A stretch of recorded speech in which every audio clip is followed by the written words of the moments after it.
Marijuana History 101, or should I say extremely brief Marijuana History 101. It's big, complicated, and we'll only be able to scratch the surface, so let's get started. The first thing that strikes one as odd when looking at the history of marijuana, which is also known as cannabis, is how very much legal it once was. In fact, it wasn't only legal, it just happened to be one of the largest agricultural crops in the world, including the United States. You see, cannabis can also be hemp. And just what is hemp? Well, it's by and large the most robust, durable, natural soft fiber on the face of this planet. Up until 1883, and for thousands of years before, cannabis hemp was the largest agricultural crop in the world. It had thousands of uses and products. The majority of fabric, lighting oil, medicines, paper, and fiber came from hemp. The first marijuana law to exist in the United States was a law ordering farmers to grow hemp. Benjamin Franklin used it to start one of America's first paper mills. The first two copies of the Declaration of Independence were written on cannabis hemp paper. Up until the 1800s, most of the textiles in the United States were made with hemp. 50% of medicine marketed in the last half of the 19th century was made from cannabis. Even Queen Victoria used the resin extracts from cannabis to alleviate her menstrual cramps. But the funny thing about industrial hemp was you couldn't get high from it. Yet, it was lumped in with the following, which also made little sense. Reefer madness. In the early 20th century, yellow journalism had surfaced. Articles depicted blacks and Mexicans as frenzied beasts who would smoke marijuana, play devil's music, and heap disrespect and viciousness on the readership, a majority of which happened to be white. Some offenses included looking at a white woman twice, laughing at a white person, or even stepping on white men's shadows. And this ended up leading to a law in the form of a tax stamp. A tax stamp that would not only include marijuana, but also hemp and cannabis medicines. It's speculated that hemp's potential for an abundance of new products was going to be in direct competition with other sources. And this, added to the reefer madness, led to the eventual downfall of all forms of cannabis. Popular Mechanics magazine had actually prepared an article entitled New Billion-Dollar Crop. Hemp was touted as being able to produce more than 5,000 textile products from its thread-like fiber and more than 25,000 products from its cellulose, ranging from dynamite to cellophane. Its superiority as a source for paper was also becoming known, especially with the development of hemp processing equipment. Now, the new Marijuana Tax Act was all fine and dandy, except for one thing. If you wanted to grow hemp, you needed to buy a stamp, but they weren't giving any out to anybody. And so, in effect, all forms of cannabis became illegal. Things pretty much stayed that way until World War II, when the government decided that hemp once again was a good thing and produced a video, Hemp for Victory. But by the time the war was over, hemp again became bad. And in 1948, when the marijuana law once again came into question, Congress recognized that marijuana was made illegal for the wrong reason.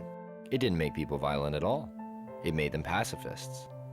The communists would use it to weaken America's will to fight.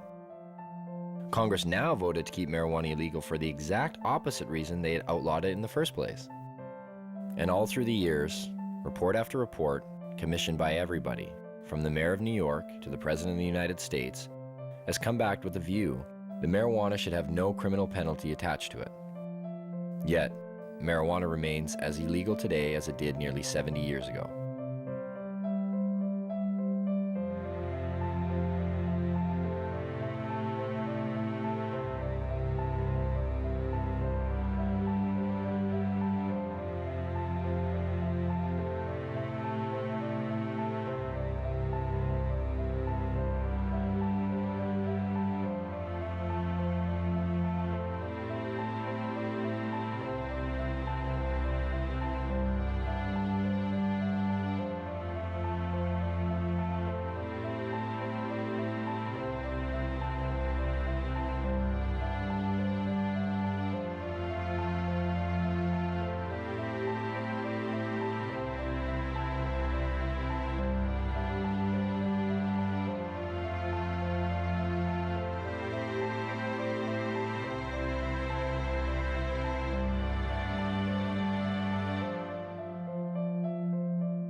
Marijuana. It's become big business. A multi-billion-dollar business, both in Canada and the United States. But why has it become such a big business? Here in British Columbia alone, it's speculated that the illegal BC marijuana trade brings in upwards of $7 billion annually. And up to 85% of that product heads south to the United States. Having become an international issue, when do the lines blur? How does a massive underground market like this survive while remaining illegal? Why is marijuana illegal in the first place? And if prohibition is meant to protect us, I guess the most obvious question is, does the prohibition work?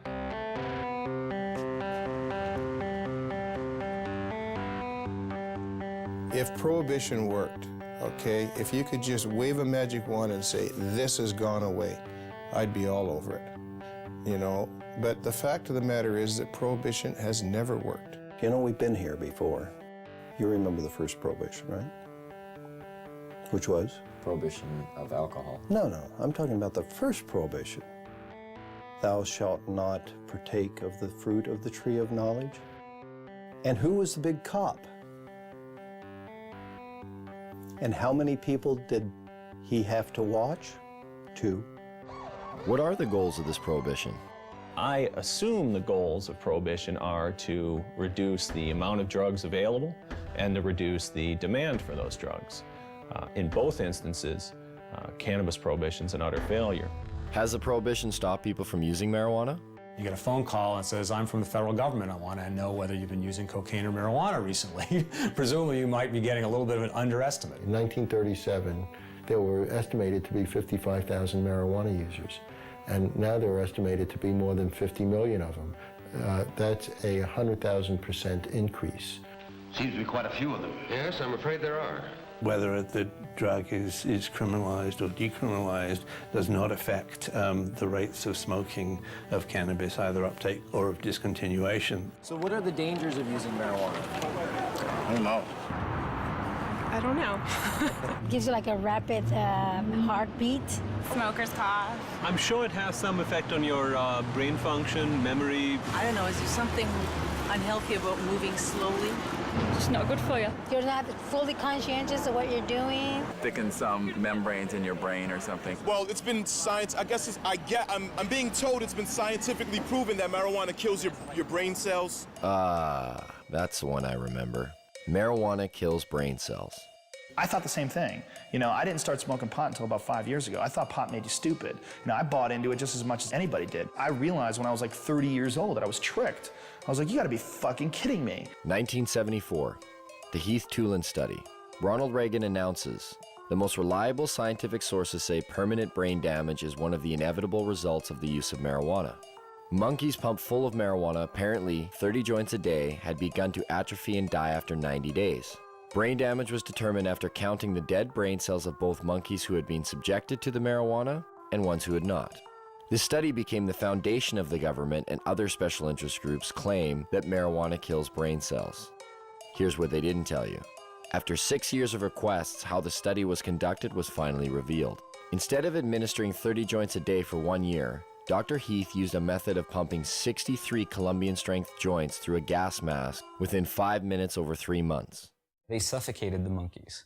What they did is they put these gas masks basically on their face and they pumped pot into it, but without additional oxygen. So after X amount of time, the brain shut down. Well, if you suffocate, the first thing that's gonna happen is your brain cells are gonna die with lack of oxygen. So what they did is they suffocated the monkey, showed all these dead brain cells, and then went on to associate it by saying that cannabis use causes your brain cells to die.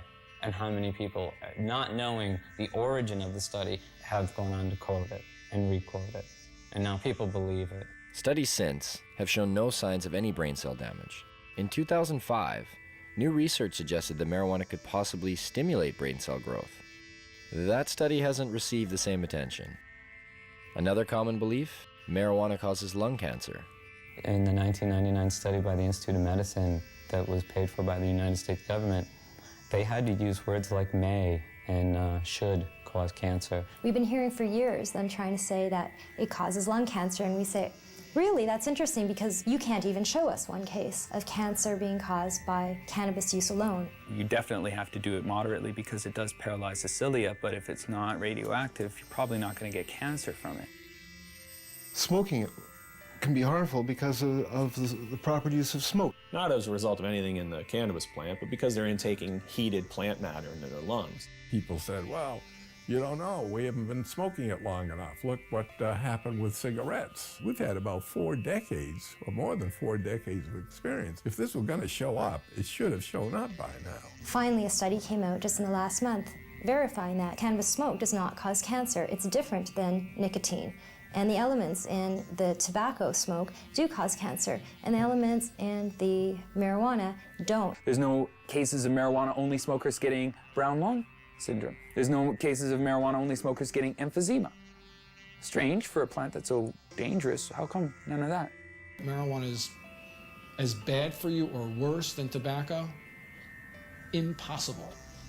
If they had the evidence, they'd be putting emaciated bodies or emphysema, lung cancer, black lungs, they would be parading them throughout the media. They don't have one. Yet people somehow or other think that it might cause the same thing. In fact, if you look at the straight deaths from substances, a different type of picture starts to appear. The #1 killer in the country? It beat out AIDS, heroin, crack, cocaine, alcohol, car accidents, fire, and murder combined. Tobacco. That's a nasty, dirty thing to say, son. A lovely, pure white cigarette causing cancer. It gets me right here. With an average of 430,000 deaths per year, considering it's a #1 killer, it's interesting to know that tobacco receives government subsidies and is grown with radioactive fertilizer.